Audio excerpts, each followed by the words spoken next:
Glory be to God. On behalf of Prayer House Fellowship, giving thanks to the Lord Almighty, we invite all of you to participate in the English service, which is going to be so brief. And it is our prayer that God may be honored in Jesus Christ and we all may be edified. Oh, clap your hands, all you peoples. Shout to God with the voice of triumph. For the Lord Most High is awesome. He is a great King over all the earth. Amen. Let's pray. Gracious Heavenly Father, we come to your holy presence in the evening with heart full of thanksgiving and praise and worship. In the most excellent and precious name of our Lord and Savior Jesus Christ. You are the Creator of God in Jesus Christ. You are our Redeemer and Shepherd. Father, this is the day that the Lord hath made. We will be rejoicing and be glad in it. The great victory that Christ has wrought from the cross of Calvary, in the very living presence of the resurrected Lord, we want to celebrate and give thanks to you for this wonderful day of the Lord, the day of resurrection. O Lord, anoint us. We invoke your anointing upon everybody who is participating and even viewing this program, so that they may be touched with the power of your word and presence, Lord. Fill us with your Holy Spirit and teach us to worship you in spirit and in truth. Be with us from beginning until ending of this service and take all glory from us. In Jesus' precious name we pray. Amen. Now let us give thanks to our Lord Almighty by singing some choruses and before we go into the meditation of the scripture.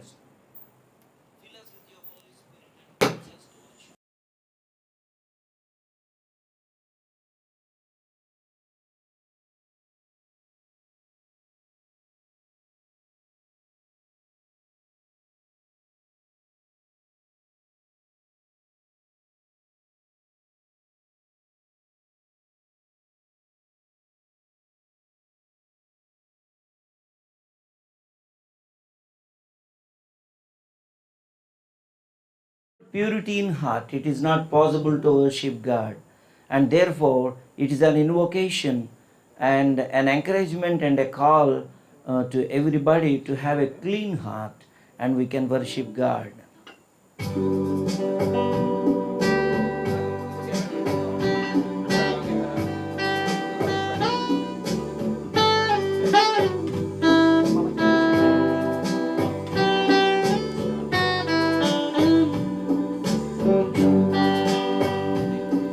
Create in me a clean heart, O God, and renew a right spirit within me.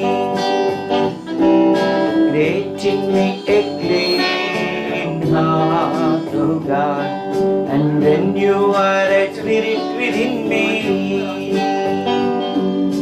Cast me not away from thy presence, O Lord, and take not thy Holy Spirit from me. Restore unto me the joy of thy salvation, and renew a right spirit within me.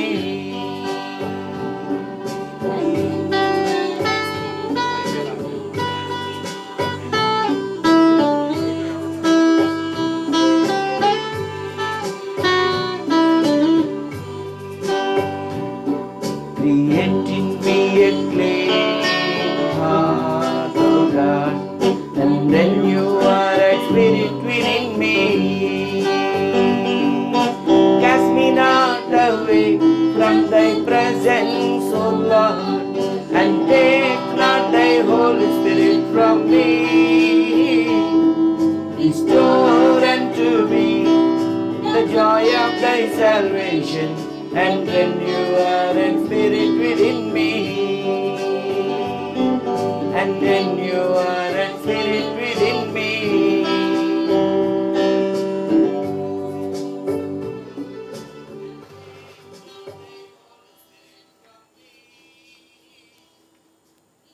We'll sing another chorus.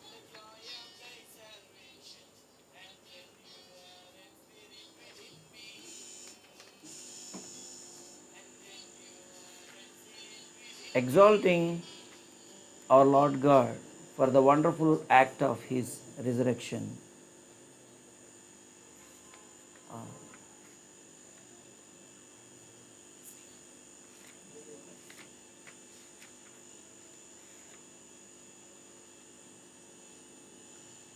Lord, we lift your name on high.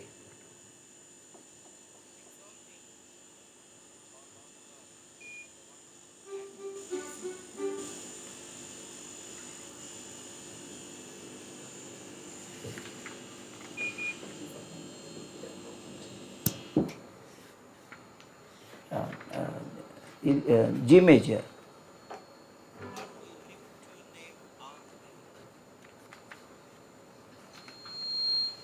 Number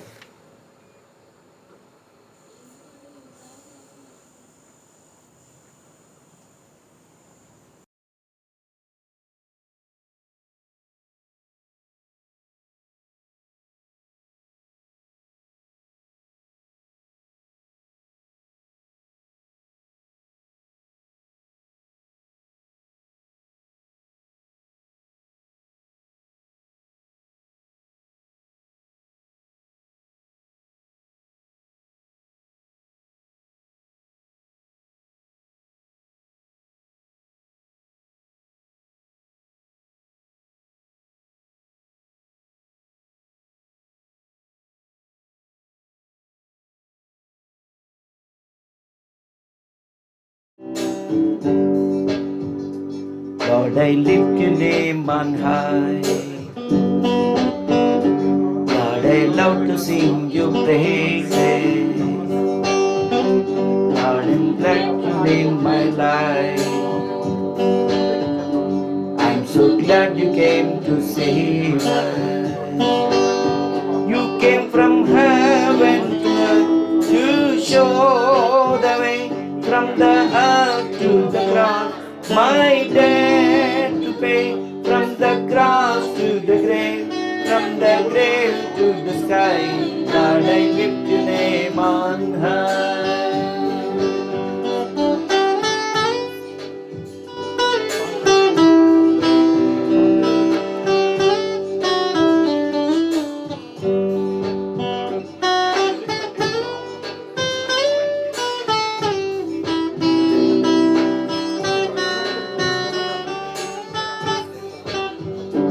Lord, I lift your name on high. Lord, I love to sing your praises. I'm so glad you're in my life. I'm so glad you came to save us. You came from heaven to earth to show the way from the earth to the cross. I dare to pay from the grave to the sky, from the sea to the sky. Lord, I lift your name on high. You came from heaven to earth to show the way.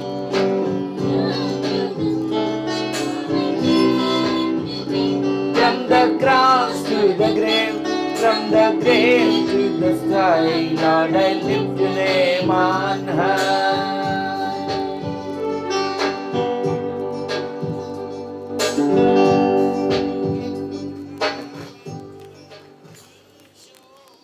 Finally, we will sing the chorus, Give Thanks with a Grateful Heart.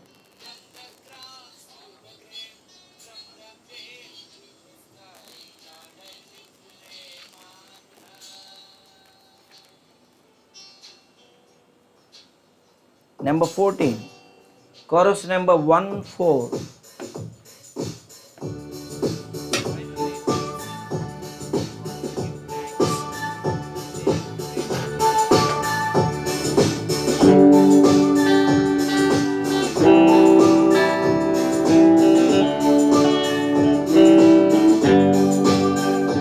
Give thanks with a grateful heart.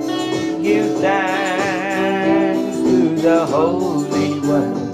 Give thanks because He's given Jesus Christ.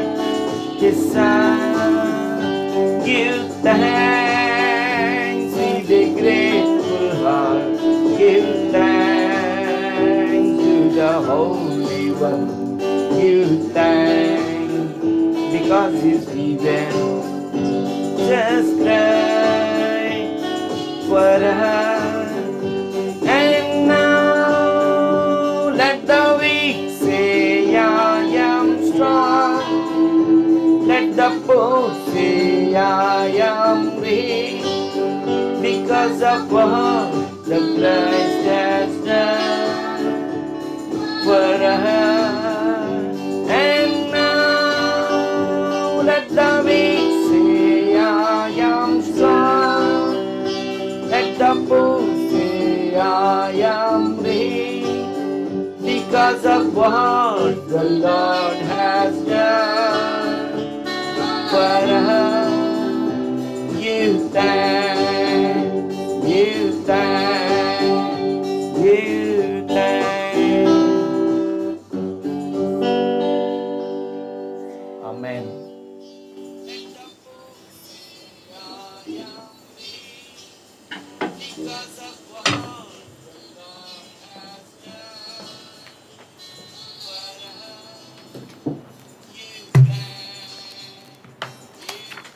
Now, shall we turn towards the English service book, page number 187. Page number 187.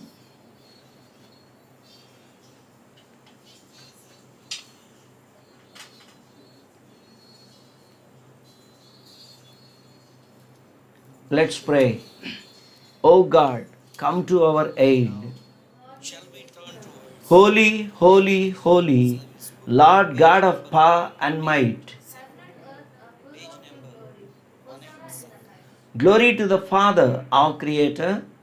Glory to the Son, Jesus Christ, our Redeemer.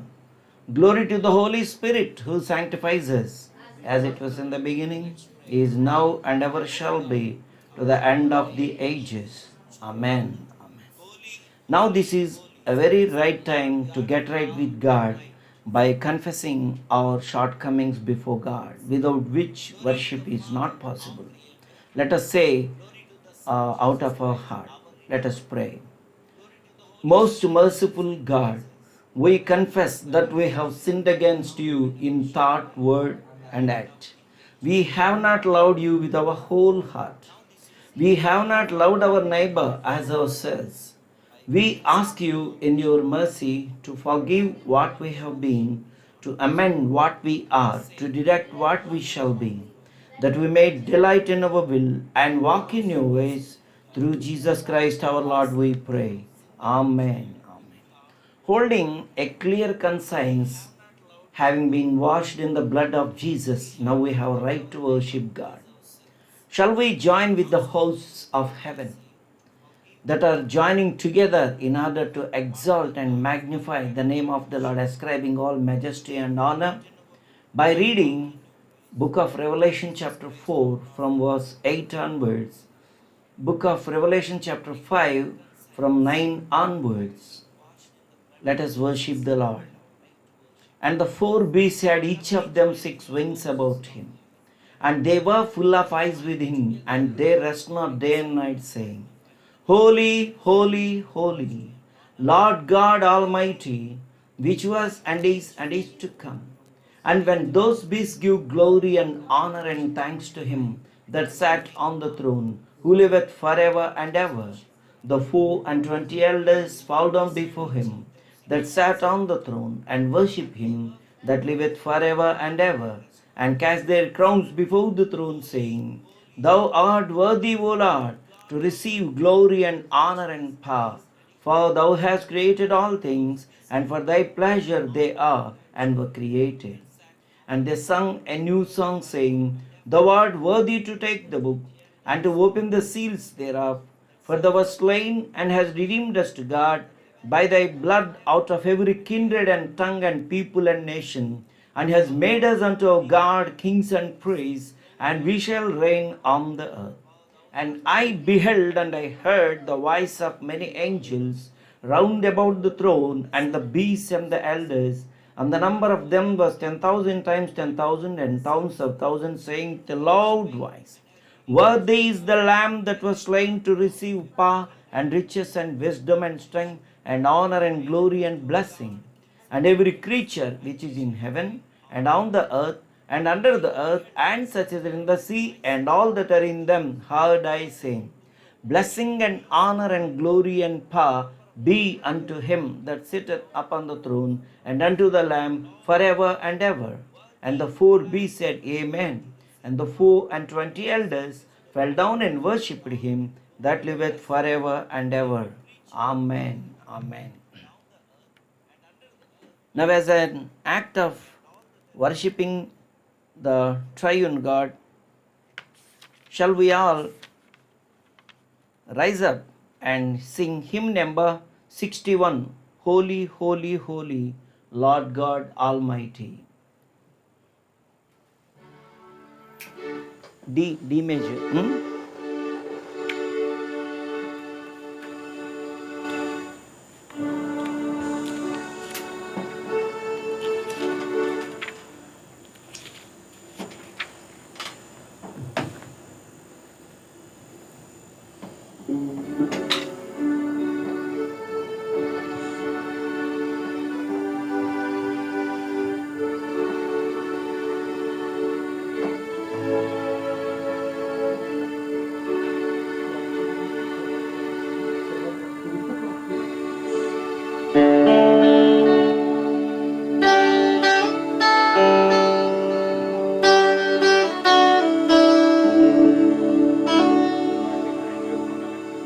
Holy, holy, holy, Lord God Almighty, early in the morning our song shall rise to thee. Holy, holy, holy, merciful and mighty, God in three persons, blessed Trinity.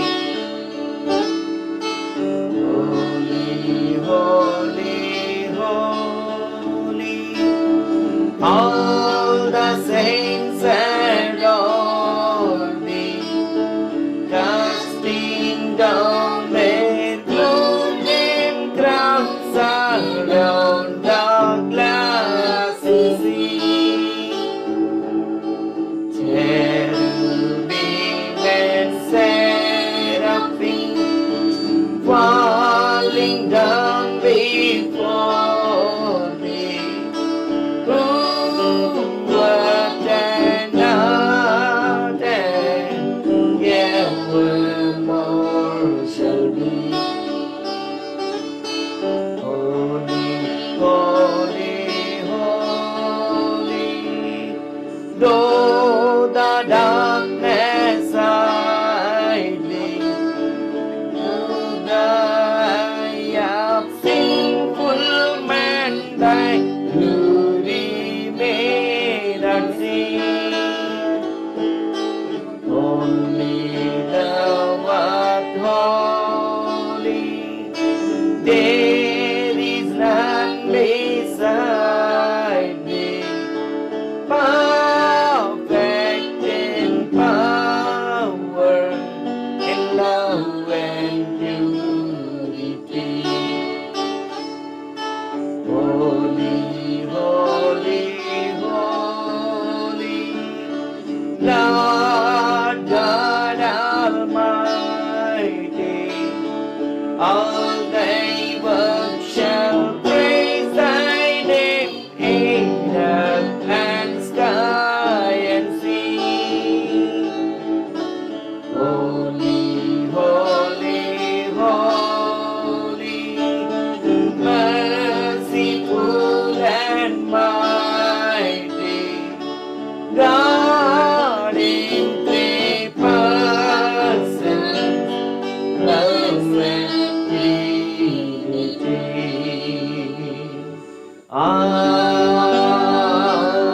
Amen. You may be seated.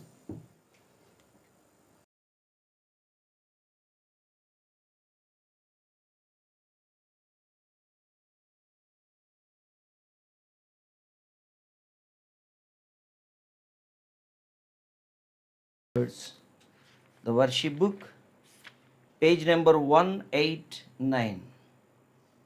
Let us say the Lord's Prayer.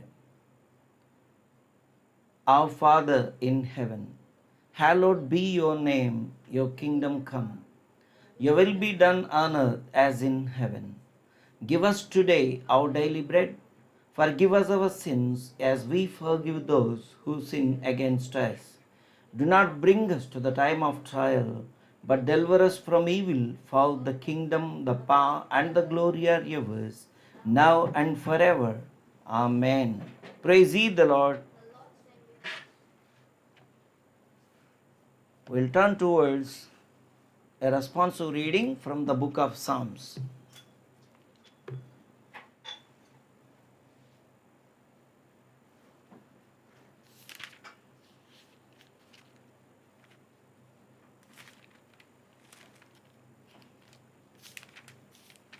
Psalm number 65. Psalm number 65. Let us read it responsively. Praise is awaiting you, O God, in Zion, and to you the vow shall be performed. Iniquities prevail against me. As for our transgressions, you will provide atonement for them. Please respond loudly. Please respond loudly.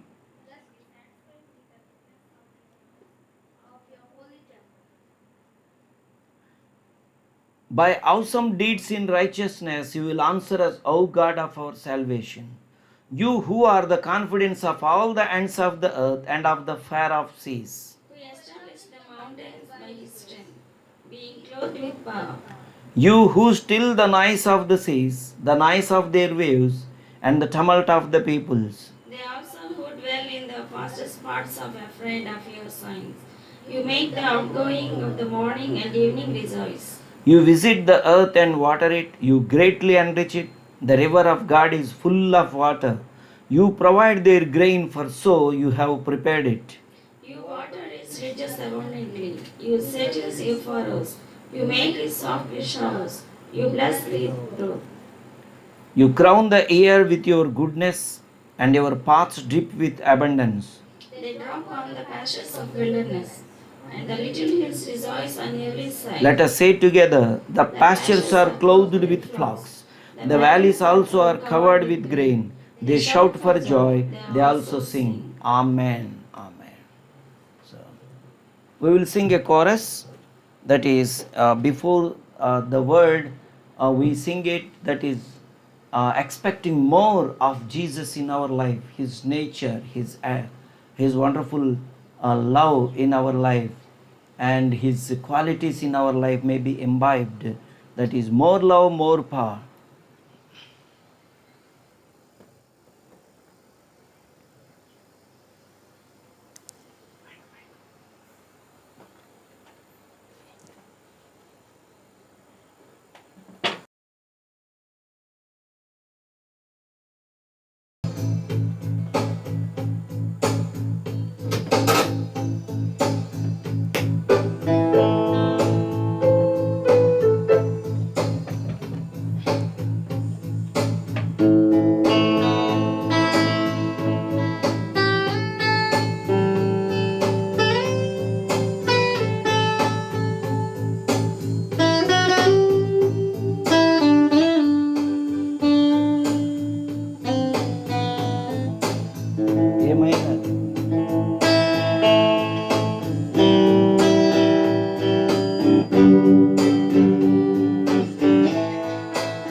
More love, more power, more of you in my life. More love, more power, more of you in my life. I will worship you with all of my heart, and I will worship you with all of my mind, and I will worship you with all of my heart. You are my Lord.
Praise the Lord. Now let us turn toward the text for this evening meditation taken from the book of Isaiah, chapter 62. Let us read verse 6. The book of Isaiah, chapter 62, verse 6. I have set watchmen on your walls, O Jerusalem. They shall never hold their peace, day or night. You who make mention of the Lord, do not keep silent. Let's pray. Gracious Heavenly Father, we come to the throne of your grace and seeking your help. Thanks for accepting our praises and teach us how to worship you in spirit and in truth. Now, as we meditate upon your holy scriptures on the topic of the watchman, open our eyes to see the wonderful things in your word. Let the words of your servant's mouth and meditation of all our hearts may be acceptable in your sight. We pray in the name of our Lord and Savior Jesus Christ. Amen. Today we have taken a topic that is the watchman. Generally, the weather forecast department, they will take some satellite instructions and images and information because all the time looking up and studying the weather. The weatherman will give a prediction, just like 2-3 days back, how the cyclonic havoc that made a big wreck in West Bengal and in Orissa. We know that. So because there are some predictions today, the government could able to make all the arrangements that the disaster management teams were pressed into service, and there are some shelters and people are also exhorted and fishermen are warned not to venture into the sea. In the olden days, because there is no forecast beforehand, because they are not able to see the weather conditions and predict until the cyclone comes and hit. Now the governments and the people do not know what happens. By the time the government used to make some arrangements, there are huge losses. But thanks be to God for this wonderful technology, because they are studying the science of the weather and they could able to make in advance a very good prediction, so that the governments are guided up in order to face the situation and protect the people to the best of their abilities. They could able to prevent many casualties also. Now coming to the context today, taking the text, the things are so matchless, I should say, so unique, because the attack of the locust is of course common. Now and then they will come and they will destroy the crops and go away. But the coronavirus, the COVID-19, as it is well known in the world, that has really created a big havoc. Not even a single nation is free from its grip. Rather, all the nations were locked up. All the governments have given some instructions to make a physical distance and also to observe some health tips, so that we may prevent the propagation of this virus from one person to the other. Till today, whoever we may be, that we need to keep up these instructions and the guidelines in order to reduce the spread of this virus. On the other hand, our scientists, global scientists, are making their research work day and night, and Israel have come forward, that is, they have built up a monoclonal antibody in order to deal with this deadliest virus. So we are praying to God so that God may give and open a door in order to bring the people out of the fear of corona. It's not enough for us simply to see the coronavirus and that which is erupted in Wuhan city as an epidemic in a particular place has been grown into a global pandemic. So secularly, governments are giving us some measures in order to deal with this problem. But we should never forget, apart from the horizontal dimension, a vertical dimension. That is, why God allows such kind of things. So God makes it so clear in the book of the second book of Chronicles, chapter 7, verse 13. He said, "Whenever I am sending the havocs, the flood havocs to the nation, or allowing the locust to come and attack, or any kind of pestilence or a plague or a virus that is coming and touching the people of the land, first they have to introspect, because man is not simply free being that he himself can manage with the things, because there is a creator behind the creation, and that is the Lord Almighty in the person of his son Jesus Christ has created the heaven of heavens. So in Colossians 1:16 it is stated that all things are created in Jesus Christ, by Jesus Christ, and for Jesus Christ. Therefore we have to see, when the things are going normally, we don't know how to give thanks to the Lord for his goodness, for his care towards us. He is the provider of everything, the beautiful nature and the treasures that he has given us, and every benefit we enjoy, he has created in Jesus Christ, and freely he has given to us. But when the problem comes, at least that is the time that people should look up and introspect how far man is responsible for these things. God is so good, Bible telling he is exceedingly good. He will not allow any person to suffer, because he is our heavenly Father. He doesn't want his children to be suffering even a single minute or a moment in our life. Rather, he wants our life to lead in a joyful way, provided in perfect relations with the heavenly Father in Jesus Christ, enjoying the benefits, in turn giving thanks to him out of our gratitudes, that will open another wonderful way from the Lord in order to be blessed more and more, and we can progress in our life. Therefore, we have to see and retrospect what are the things that we should learn from God, that when God allowed these kind of things. The Bible tells us these are the signs of the coming of our Lord God. Therefore, these are the signs.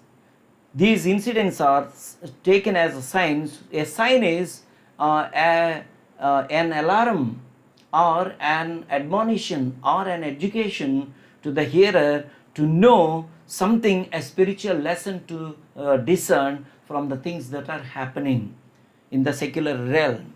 So before the coming of our Lord Jesus Christ, the Lord has already predicted what is going to happen on this globe and even in the heavens. So these are the last days, we should know for sure, because the global pandemic I have never come across in my life, and this is first time that they locked up in their houses all the nations, the most superpowers and the nuclear power countries, what to do with that bomb. It is such a minute virus that is really quaking all the nations, and they are at their wits' end, not able to find out a solution. Still they are struggling. But because the grace of our Lord Jesus Christ is so abundant, his anger abides only 1 minute, but his mercy endures throughout our life. So in order to educate, in order to awake, in order to give an alarm, raising an alarm among the people, so that they can study the signs of his coming, so that they can also mend their way, get right with God, in order to escape these kind of problems. See, Bible tells one thing: God is good. He can never allow any kind of things that will grieve our life, because he is so good God. Nevertheless, there is a principle, that is, whatever man sows, that he has to reap. So the blame is definitely not on God, but it is definitely on man. Whatever man does, in response, he will reap the consequence of what he has done in his life personally, and even as a nation and as the world also. So it is a responsibility that we should own. For all the woes of this world, we should own our responsibility. It is man's wickedness on the globe that is so great God has seen, and therefore in order to chastise, in order to correct, so that we may escape more dangerous and eternal damnation is ahead of us. In order to make an alarm and to correct our spiritual life, to get right with Him in Jesus Christ and pray to Him and mend our ways so that we can expect something good ahead of us in the future. That is the reason God has set up watchmen. An encouraging word today, the text in this context, I have set watchmen on your walls, O Jerusalem. So Jerusalem is a city that is desired by God. And Jerusalem is in the Holy Land. It's a small strip of a land, but God has chosen it. So far the impact, whether adversely or positively from Jerusalem, if they did anything wrong, God did not spare them, because God is not a respecter of persons. Even though they are His covenant people, but still when they did something wrong, He chastised them. He has delivered sometimes these Jewish people into the hands of the enemies, and He has shunned the temple worship. He has shunned the country, and that was really a big desolation when they were sent into exile in the Babylonian kingdom. We know that. So, dear children of God, but out of His merciful kindness, He is telling, O Jerusalem, I have set watchmen on your walls, O Jerusalem. They will never hold their peace day or night. So, watchman is diligent and watchful on his post. He has to oversee what is going to come upon the people of the land, so that he can raise an alarm and alert the people in order to face with the situation. So now there are 4 things I want to tell you in this brief time. What is the duty of a watchman? So a Christian also is compared as a watchman by God, because a Christian is a person who knows Christ in Jesus Christ and the living God, and he is the one, the counsels of God are unfolded in the midst of the church through his holy Bible, so that he can see something ahead of the happening. So that is the reason a Christian is really a watchman, in order to stand on his post and study the signs of these days, and he has to interpret from a spiritual perspective of the coming of the Lord and the doom and destruction ahead of the people if they are reluctant to repent from their evil ways. So now the watchman is, I will tell you the outline, 4 things. First thing is that the watchman exhorts, a ministry of exhortation. Then the second thing is the watchman encourages. And the third one is the watchman is extending or an invitation even to the heathen countries to come and to inquire the full details of what is going to happen in the last days. And finally, we see that how he is going to, the people are going to be blessed through his wonderful ministry. So coming to the first insight from the book of Ezekiel chapter 33, we can understand the mind of our Lord God. So here I am going to tell you, I am reading from verse 7. So you, son of man, I have made you a watchman for the house of Israel. Therefore you shall hear a word from my mouth and warn them for me. So the watchman's duty here is to raise an exhortation, to give an exhortation. In this chapter, the exhortation is to the 2 classes of people. First, to the wicked man. Second, to the righteous man. Now coming to the wicked man, what is the mind of our Heavenly Father, the Lord Almighty in Christ Jesus, towards the people of wickedness? Because God's love is so sacrificial, so eternal, so matchless, and so inspiring that He doesn't want anyone to be lost. Rather, He wants everybody to come to the saving knowledge of Jesus Christ. That is what the Lord says, the Bible says. Therefore, John 3:16 says, for God so loved the world that He has given His only begotten Son, that whosoever believeth in the name of Jesus will not be condemned, but will have everlasting life. And John 3:17 says, so God doesn't want everybody to be lost. Rather, he did not send Jesus to condemn the world. Rather, he sent Jesus into this world so that the world might be saved by their faith in Jesus Christ. So that is the mind of God. Now, in the Ezekiel chapter 33, let us read the mind of God towards the wicked people. That is verse 11 I read. Say to them, as I live. So what God is telling, as he lives, as certain he lives, is that his mind towards the wicked also is that certain. That is what God says. Say to them, as I live, says the Lord God, I have no pleasure in the death of the wicked. That is the good word. I have no pleasure in the death of the wicked, but that the wicked turn from his way and live. Turn from your evil ways. For why should you die, O house of Israel? That is what God says. If it is really from a nation which knew God as the true God, even if there is still wickedness that is prevailing in his own nation, what about the worldly nations in the world? Therefore, it is a message in particular to the wicked people in the nation of Israel, and also it is a message to the wicked people in general throughout the globe, whether they are Jews or non-Jews. Even though there is a special covenantal privilegious position to the Jews, because God has selected Abraham, through him he brought out this nation, so that out of this nation, from the Davidic family, the Christ is going to come. So that is the reason this special privilege has been given to them. And after Christ has come, died on the cross, rose from the dead, preached the good news, even God has in the crucifixion of Jesus, he has broken down all the barriers of discriminations, differences, no difference between Jew and Gentile. So God sees everybody alike. That is the reason Peter, being from the community of God's covenant people, he did acclaim, Jesus Christ is Lord of all.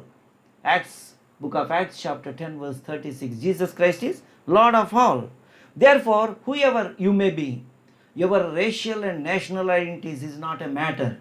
But God sees every human being on this globe as a sinner, because man has committed sin in the very Garden of Eden. When God has created man and put them as woman and man in the garden, he has given him a commission in order to take care of this nature and rule over it with justice and peace and equity. And he has also given a command. If at all anybody asks a question, why a command there, why a tree? Tree is nothing, the good and bad tree. No. Because man's heart is rebellious. There is an inherent quality in man. Out of the free choice, he has to choose to serve the good God. But there is all the time a rebellious nature. That is his sinful carnality. He has to detect that. So God wants people to know that they are not that good, even though created in the likeness of Creator, but they are left to their freedom. Therefore, they have to choose between the things. So Bible is telling man has committed sin. Therefore, to conclude, Romans 3:23 says, irrespective of caste, creed, colors, nationality, sex and religion, all have committed sin and they have come short of God's glory. So that's what Bible says. So irrespective of these kind of differences, God so loved the world. That is what Bible says. John's gospel is universal, because God's love is all pervading. It is without any kind of distinctions and discriminations. God's love is for all. So God doesn't want anybody to be lost. Rather, he wants everybody to come to the saving knowledge and grace of Jesus Christ. Because Jesus died on the place as a substitutory sacrifice in the place of a sinner. He paid the penalty for the transgressions of yours and mine and all the people of this globe, so that if anybody recognizes that he is a sinful man, it's not enough, or it is not that he do some religious formalities and rituals in order to make an atonement for his sin. No, sin can never be purged by his own efforts. Our righteous efforts, a sinful man efforts all the time are sinful. It's so logical. Because you cannot gather figs from the briar, isn't it? You cannot gather grapes from the thistles and thorns. Jesus said, you know them by their fruit. Yeah, by our deeds, by our thoughts, we can understand that we are sinful. So a sinful man produces a sinful act, nothing more than that. Therefore, all the religious rituals and the acts he is conducting in the sight of God, they are just like filthy rags. Therefore, man is desperate before God. Judgment is awaiting, eternal damnation in hell fire for a sinner. But God is a loving God. Therefore, He doesn't want to punish the sinner, but His love demands that a sinner should be saved, but not without a sacrifice of a sinless person. That is, when all the religious sacrifices are, the victims of the sacrificial victims are just, they are defiled, they are carnal, they are earthly, they can never purge the sin of a man. Therefore, a sinless Lamb of God has given His life on the cross of Calvary. He shed His blood so that we may be washed in His blood. He raised from the dead, rose so that the punishment is cancelled in Jesus Christ when we confess our sin, and we are enabled from pass from death unto eternal life. Therefore, a sinner at the sinful world, the sinful globe needs a Savior that is no other than Jesus Christ. That is the solution God has set up for this whole world. So therefore, God is expecting everybody to repent out of for their sin and come to Jesus and be saved. Now, I want to tell you another exhortation, not only to the wicked man but to the righteous man. From verse 13 onwards, I am going to tell you the gist of these verses. That is, O son of man, come on, you exhort a righteous man. If a righteous man live his righteous life, shun his faith in God, and if he were indulging in all kind of wanton and righteous and sinful living, the past righteousness will be forgotten. He will come into judgment, and if he doesn't repent and renunciate his sin, he will invite a judgment of God. My goodness, a wicked should not prevail, should not live in the sinful activities, and the righteous man should not live his righteous life.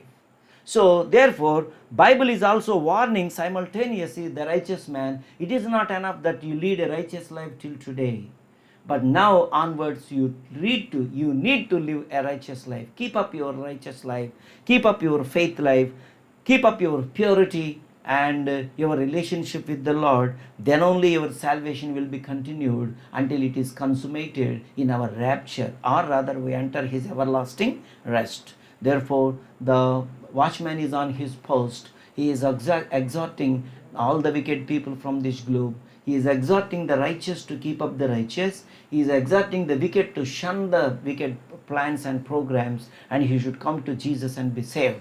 That is the gospel message. In the gospel message, there is a gospel of the welcome, and there is a gospel of warning also. See, the invitation is, come unto me, all you that are heavy laden with a labor, and you come to me, I will give you rest. It's calling people to repentance with all their sinful burdens, and whatever may be the burden, God is going to put down your burden. He wants to give you rest. So there is a welcome note in the gospel inviting people to come to Jesus. They may repent for their sin and believe that He is the true God, Jesus, and He died for my salvation. That is enough. When we confess our sins and hold fast the assurance of salvation, we can take the baptisms of the waters, we can be accommodated in the church. Suppose if someone doesn't want to repent, then there is a warning also. See, a best example I want to give you, when we go to the seashore, there are two types of lighthouses. One is a lighthouse of welcome. That is, in Visakhapatnam, you see, the lighthouse stands in the second place in the Asian continent, because it is situated in the Dolphinos mountain and so high, and even the navigators could able to have the glimpse of the light when they are 35 to 40 miles away from the harbor. Therefore, these prisms, the light when it falls on the prisms and when it reflects and make a rotation, they can understand that the harbor of the Visakhapatnam is approaching. Therefore, they will reduce the speed, they will make ready the anchors, and they will get ready in order to come to the harbor. So that is, the light is telling, yes, it is fair haven. You can come this direction, welcome. If you can go on the Bimli side, you will see another lighthouse. It is not a lighthouse of welcome, but a light of warning. It is not some white light, it is a red light. What kind of message the red light is giving? Oh, don't come this side. Stop there. Stop there. If you come here, a Titanic episode is going to be encountered because there are rocks and mountain cliffs on this side. It is not a haven. It is not a harbor. Therefore, be careful. Take a warning. Yeah, the Bible is telling, that is the book of St. Mark's Gospel chapter 16-15 says that go into all the nations and preach this good news. And 16:16 says, those who believe in the name of Jesus will be saved. Those who doesn't believe and baptize will be condemned. Therefore, if you don't want the offer of salvation, if you don't honor the invitation of God, remember there is a warning of God.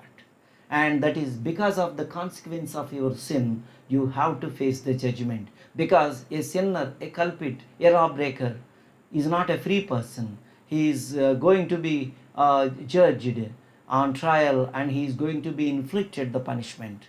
But the good news is, someone who is the Son of God in your place as a sinner, and he died on the cross. Therefore, God has a case in order to forgive you.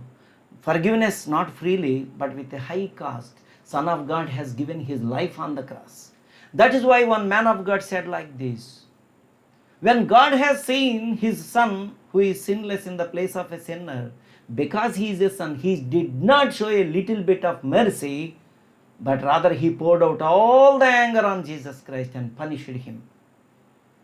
Then on the part of the sinner, with trembling and repentance, come and receive salvation and forgiveness at the feet of Jesus. Suppose if you doesn't believe and accept the offer of God's salvation in Jesus Christ, there is a fierce wrath of God is awaiting a judgment. Then the man of God said like this: when God did not spare his own son when he is standing just as a substitute in the place of a sinner, do you suppose that a sinner, when he is standing in his own place, that God is going to spare him? Impossible. A sinner has to meet his consequence for what he has done in this world. That is, Bible says, for his sins. So therefore, the gospel is calling people to repentance. Coming to the second insight is, a watchman has to encourage people. Now we can turn towards the book of Habakkuk. You know, there was a very big problem to Habakkuk. Generally, in the theological realms, we call it is a problem of theodicy. Why righteous people suffer and the wicked flourish. So, it was so troubling the mind of the Habakkuk. Now the wicked people are becoming more wicked, but they are, whatever they do, they are flourishing. But the righteous man who believe in the name of the true God and Jesus Christ, when he is doing certain, sowing some seed, doing some business, doing some work, but there are failures, he is not progressing in his life. But the wicked man prospers in everything. What is this? I am not able to understand. God who cannot see the wicked people, and why God is so tolerating that the wicked are rising up and persecuting the righteous people. What is this paradox? I am not able to understand. Many a time we come across such kind of questions. Why I should suffer in spite of my goodness and righteous life? There is an answer with God. When he went to the tower as a watchman on his post, that is first verse of chapter 2, and he waited patiently how God is going to answer him. Then God has given a simple answer. What is that? Verse 4 says, behold the proud, his soul is not upright in him, regarding the wicked and proud, but the just people shall live by his faith. That's all. What a simple answer it is. The just shall live by his faith in God. Then what is the message here? If the people are suffering, it is the duty of the watchman, the pastor, that he has to interpret, or a kind of resource person, a counselor in the church, has to encourage the believers. That is, well, even though you are suffering, but still you are a great person, because you see the wicked people's possessions and their progressions. They are, whatever they do, they are flourishing. But you did not see one thing which you have and they don't have. But you see their carnal blessings which they have and you do not have. Today you do not have, but tomorrow He is going to give them, because you are a child of God. When God has not hesitated to give Jesus Christ for you to the extent of sacrificing in your place as a sinner in order to make an atonement and give salvation, why not with Him He gives everything? But at the time of the test, the Christian has to encourage himself, or rather he should receive an encouragement by a counselor, the watchman, that he can interpret in the right directions. That is, they have money, but they don't have a living God. They have God prosperity. They don't have a faith in the living God.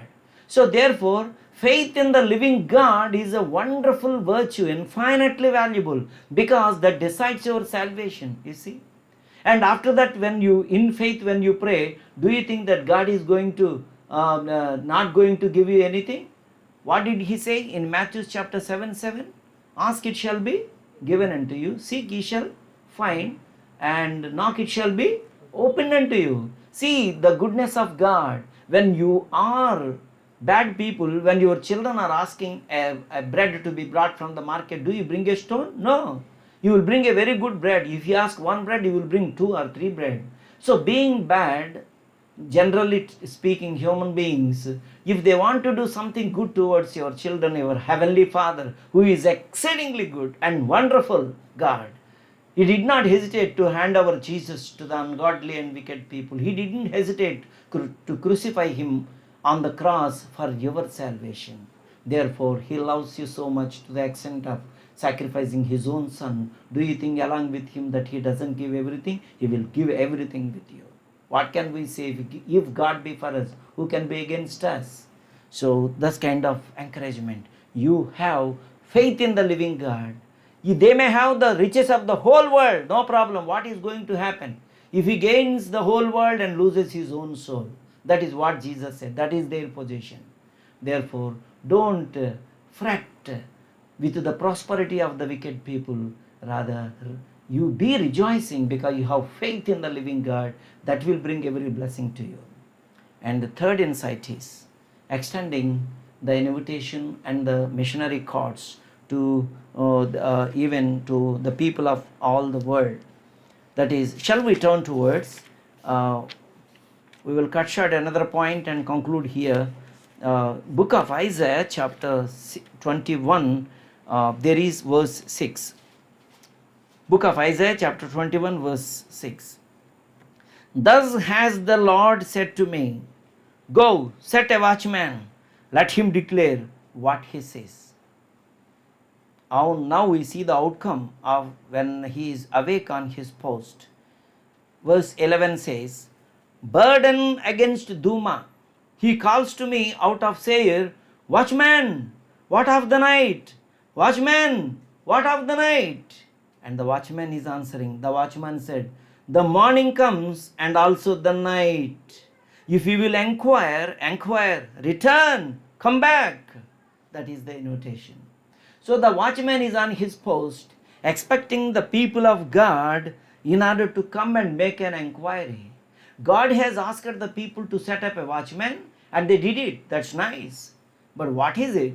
When the watchman is on his post, he will tell his findings. But there is no one from the people of God to come to the watchman, what you could able to view and oversee. You please tell us what is going to happen. Are you reading the signs of the time? You know what is going to happen with our secular life, with our spiritual life, with our national life, with our family life, with our personal life. Is there any message from God? Is there any kind of warning from the enemy's attacks? They have to inquire. Ironically, the people of God are silent. For the nominal sake, they set a watchman, but they did not heed the warning of the watchman. Nobody came and make an inquiry. On the contrary, it is so interesting. Do you know who inquired? Instead of the people of God, a heathen person from Seir. The Edomite nation, from that nation, they are heathen people, that Esau's family descendants, though they are the people who does wickedness. From that kind of, it's very unlikely to receive an inquiry by the watchman from the place of Seir or the Edomite nation. They are asking the times. Watchman, watchman. See, twice, watchman, what of night? Watchman, what of night? That means they are asking, is there any possibility that we are coming to the dawn, that the bitter night, darkest night is passing away? Is there any hope of light, a ray of hope for us? So the Edomite people are making an inquiry from the watchman who was set up by the Israelite community by the commission of God, but they did not come and make an inquiry. What is this? It's only a nominal thing. We sometimes select pastors and appoint pastor for the church. But as a watchman spiritually, when he is giving some updates, what is going to happen very soon by reading the signs and he interpret the signs of his coming, we need to be spiritually awake. We don't want that. We want all the time, patting and chatting and loving and kissing, but we don't want any kind of warning and exhortation. Yeah, that is really better, but what can we say? Because if there is no warning, if there is no mending of the wicked ways, there is no escape from the judgment. That is the thing. Therefore, the watchman is telling a wonderful message. What is that? Watchman is now responding to the heathen people. The morning comes and also the night. What does it mean? Two things I will tell before I close this message. The first thing is, what comes first? Morning. What comes next? Night. That means, well, you are inquiring, you come and know the full detail. If you leave your sinful, wicked way and believe in the Savior of the whole world, your night is going to be turned into a morning and dancing. If you continue to persist in your sinful life, the night is already awaiting. The darkness will come and cling you, because in hell there is no ray of light. It's a black fire. People will gnash their teeth, weeping and wailing and beating their chest, because the opportunity for their salvation many a time that has come, because God will not condemn anybody without giving a prior notices and warnings to them, because God is a just God. So when God is going to rise up in order to make a judgment, all the heaven will accept you. Your deeds are just, O holy God. You are righteous God. Yes, really. On the day of judgment, there is no escape for a sinner. There is no plea, because there is no excuse, because God has done what all He had to do for sinners' salvation. So remember, He is telling to the Seir person, the Edomite person, well, there is mourning for you, because there is no racial people that can be kept aside, irrespective of the caste, creed, nationality, sex and religion. All are human beings created by God. He is giving His sunrise. He is giving His rain for all the people equally. So He is loving everybody and sacrificing His own Son Jesus on the cross. And He is calling all the people to repentance. If they repent, all the wickedness will be forgotten. There is a day break for his life. There is an eternal bliss and life and joy that is awaiting for you ahead of you. So if you shun the offer of God's salvation, night is ready. So morning comes. What of the night? He says, then the morning comes and also the night. So it is up to him to choose whether he wants the morning of eternal life and God's salvation, or the darkness of judgment and eternal damnation in hell. He has to choose. Well, one final note I want to tell you, in this, morning comes and also the night. Is it possible at a time morning comes and also night? No. Jesus Himself said, the light and darkness cannot coexist at a time. If there is a light, there is no darkness. Generally, we talk that. But one thing, coming of our Lord Jesus Christ, advent of our Lord Jesus Christ is a global phenomena. Some people on the sunrise side, it is day for them, they are so active and working. But on the other side, it is night for them, they are sleeping. So some persons on the one side of the globe are working, going to their fields and jobs and institutions of education. On the other side, all people are simply sleeping on the bed. So the watchman is telling, at the advent of Jesus Christ, there will be morning and the time for some people, there will be night for some people. That is exactly correct.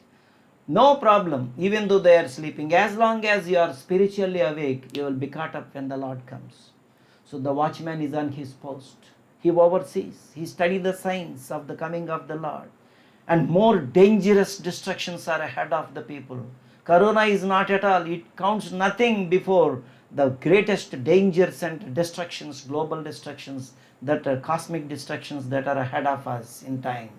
So Jesus is telling, come to me and receive salvation. He said, I am the way, the truth, and the life. No man cometh to the Father but by me. That is John 14:6. Isaiah chapter 45:22 says, look unto me and be saved, all the ends of the globe. I am God, there is none else beside me.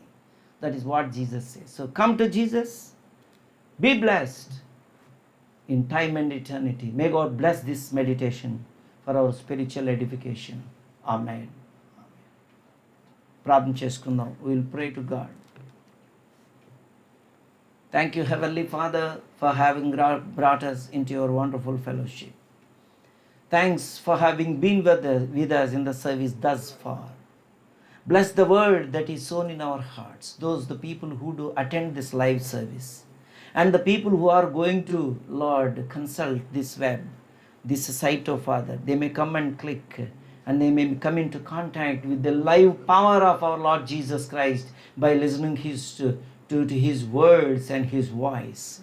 They may be, Father, by their convictions and by their wonderful confessions, oh Father, they may be blessed. Bless the team that are working a lot in order to bring these messages of salvation and encouragement and blessings and warnings to the people of the globe.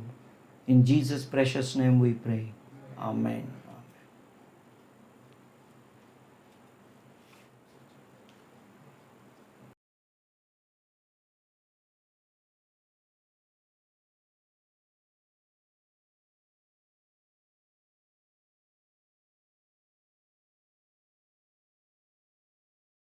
Of our programs, that is,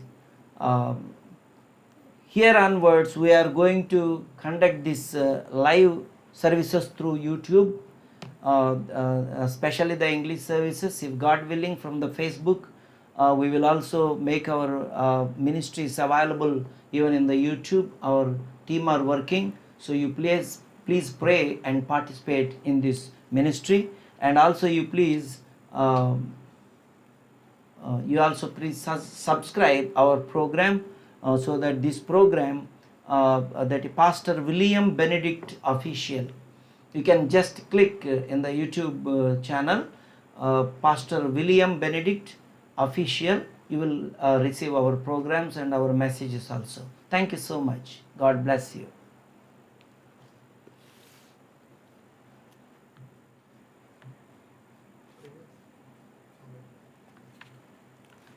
Now shall we turn towards the worship book, page 190. Page 190.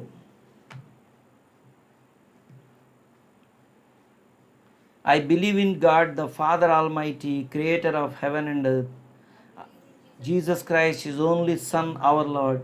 He was conceived by the power of the Holy Spirit and born of the Virgin Mary.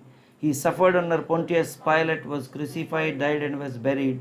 He descended to the dead. On the third day he rose again. He ascended into heaven and is seated at the right hand of the Father.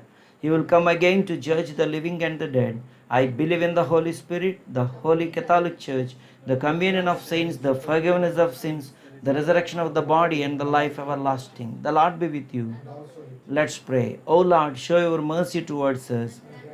Clothe your ministers with righteousness. O Lord, save your people. O Lord, be gracious to our country. O Lord, guide our rulers. Give peace to the world, O Lord. Be mindful of all in trouble and distress. O God, send your Holy Spirit upon us. Amen. Now may the grace of our Lord Jesus Christ, the love of God the Father, and the sweet communion of the Holy Spirit, God, rest and abide with us now and forevermore. Amen.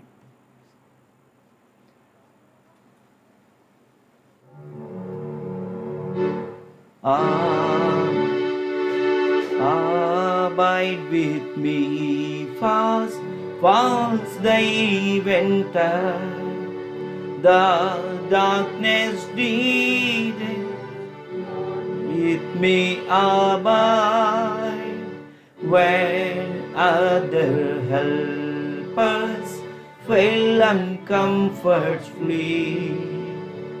Help of the helpless, so abide with me. Amen.